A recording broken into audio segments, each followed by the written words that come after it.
Le lendemain, elle empaqueta quelques vêtements dans un petit sac et se mit en route pour Uomun afin de confronter Madi. Elle ignorait qu'une plus grande surprise l'attendait à Uomun. En chemin, Inim croisa une vieille femme portant une lourde charge de bois de chauffage.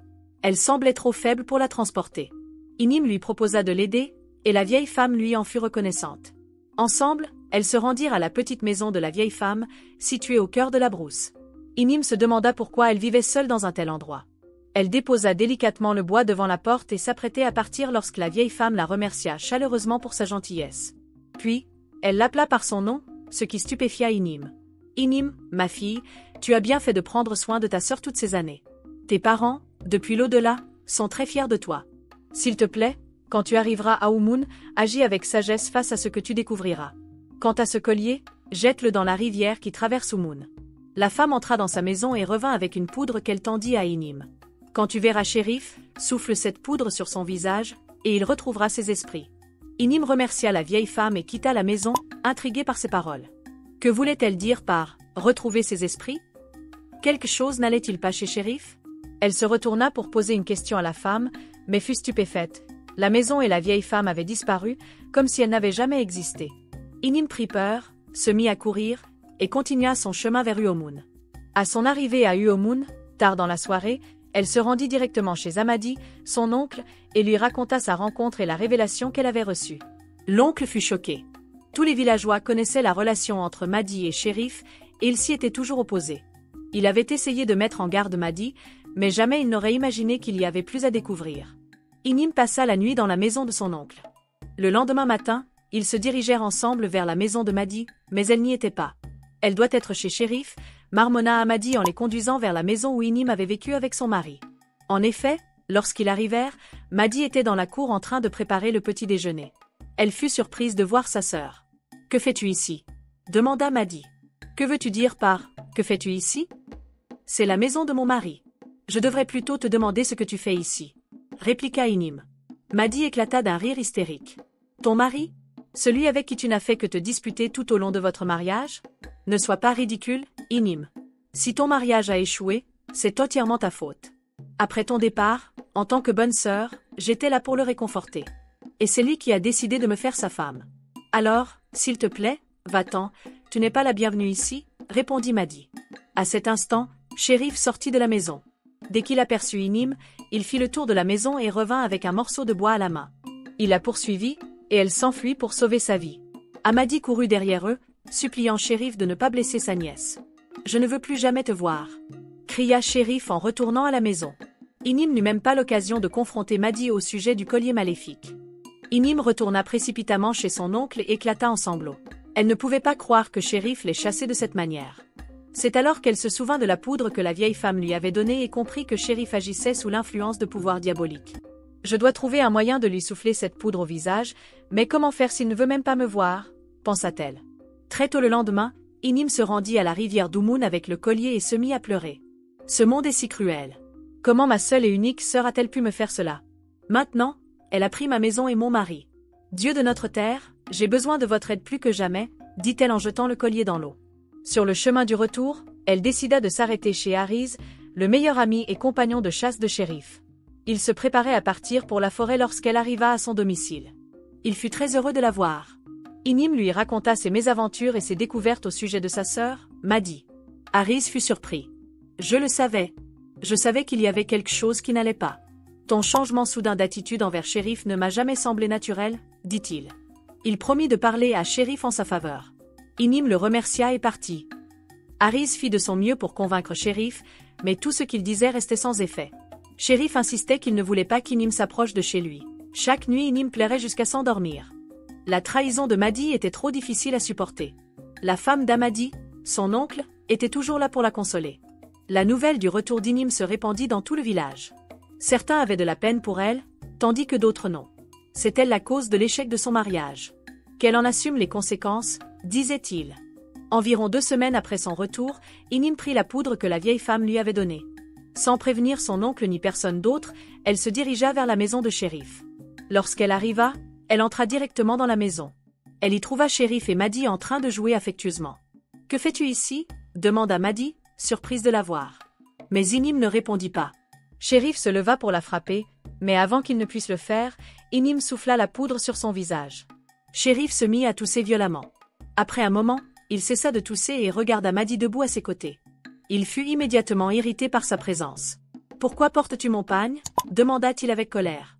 Maddy resta figée sur place, choquée par le changement soudain d'attitude de Shérif. « Je croyais t'avoir chassé.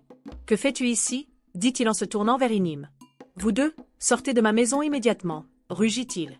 Inim et Maddy s'enfuirent de la maison. Maddy retourna chez leur père adoptif, tandis qu'Inim revint chez Amadi. Quand elle arriva chez son oncle, Inim commença à raconter ce qui s'était passé dans la maison de son mari. Elle parlait encore lorsqu'apparut Maddy dans la cour. Elle tomba à genoux et commença à demander pardon. « Maddy, comment as-tu pu ? Tu as donné à ta propre sœur un collier maléfique par pure jalousie. Est-ce que Shérif est le seul homme à Oumoun ? Pourquoi lui, parmi tous les hommes de ce village ? Tu as commis une abomination » dit Amadi d'une voix calme. En écoutant Maddy déverser sa culpabilité, Inim ressentit un mélange d'émotions, colère, douleur et confusion. Elle ne comprenait pas comment le lien qu'elle partageait avait pu être détruit par quelque chose d'aussi toxique que la jalousie. « Je suis désolée, Inim, je n'avais pas l'intention que cela aille aussi loin. Je ne pouvais tout simplement pas supporter de te voir heureuse alors que ma vie s'effondrait. J'ai eu tort, Inim, s'il te plaît, trouve dans ton cœur la force de me pardonner, supplia Maddy. Tu as détruit ma vie. Je ne sais pas si je pourrai un jour te pardonner, répondit Inim d'une voix froide. Il pensait que Maddy était vraiment désolée. Mais il ne savait pas qu'elle jouait la comédie pour pouvoir continuer avec Shérif. Alors qu'Inim s'apprêtait à partir, Maddy lâcha la pire des nouvelles. « Je suis enceinte » avoua-t-elle. Amadi et Inim furent bouleversés. Non seulement Maddy avait volé l'affection de Shérif, mais elle révélait maintenant qu'elle portait son enfant. « Shérif et moi étions heureux ensemble jusqu'à ce que tu arrives avec cette poudre. Peut-être qu'il n'était jamais censé être avec toi. Parfois, le destin agit de manière inattendue, ajouta Maddy.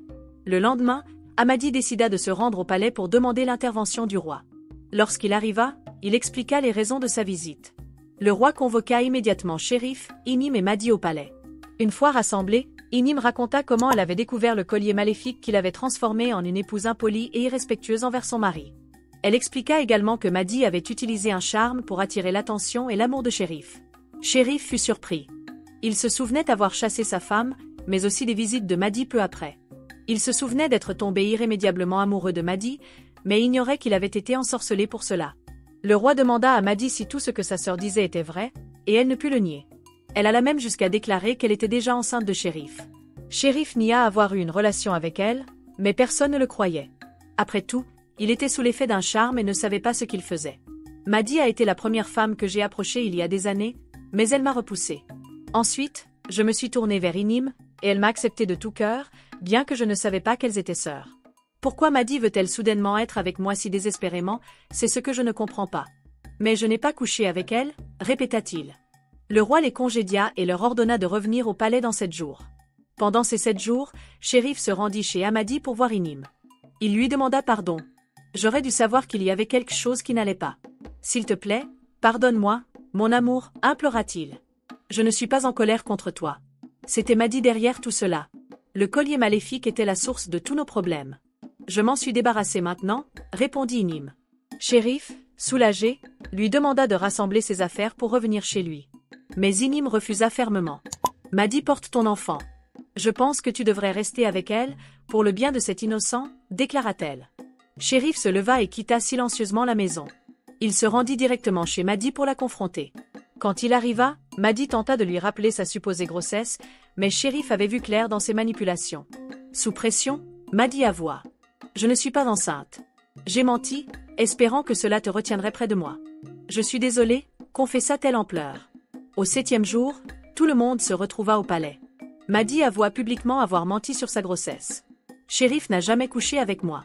J'ai essayé plusieurs fois, mais quelque chose l'en empêchait toujours. Je suis désolée, je vous demande pardon à tous, dit-elle. Le roi demanda à Inim. Quelle punition veux-tu que je lui inflige? Inim jeta un regard vers sa sœur avant de répondre. Je ne veux pas qu'elle soit punie, votre majesté, dit-elle calmement. Sur ces mots, le roi les renvoya. Inim retourna dans la maison de son mari, et leur vie reprit son cours. La confession de Maddy se répandit dans tout le village comme une traînée de poudre. Elle devint une paria, rejetée par les villageois pour la profondeur de sa trahison. Rongée par les conséquences de ses actes, Maddy alla voir Inim pour demander pardon. Je ne mérite pas ton pardon, Inim, mais je t'en supplie, accorde-le-moi. Ma jalousie m'a aveuglée et j'ai tout détruit, sanglota-t-elle sincèrement. Inim, cette fois, lui pardonna. Je te pardonne, Maddie.